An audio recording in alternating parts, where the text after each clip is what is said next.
Open the brackets on each side of the frame. Next, join one top tube to one frame.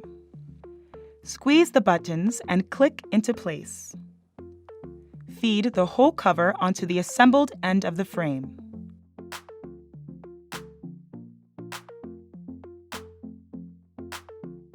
Then, join the center bars to connect the frames until they click into place.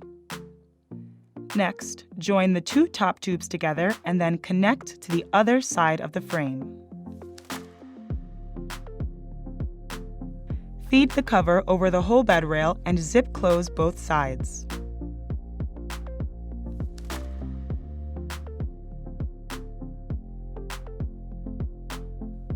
Next, we will create the bottom bar by joining the base tubes.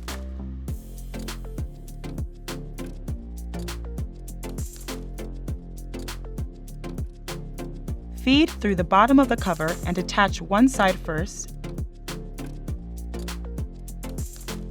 then retract the opposite side and insert into the frame to engage firmly. To remove the cover for washing, simply reverse the assembly steps.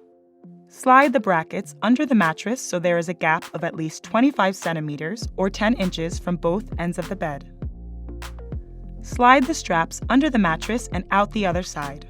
For beds with slats, rotate the T-bar 90 degrees and position between the slats. Next, tighten the straps so that the two anchor plates are tight and flat against the side of the mattress. Tuck away any excess straps under the mattress. Once it's installed, check the bed rail is properly fitted and secure. To fold the side down, lift both tabs on the bracket simultaneously and swing the bed rail down.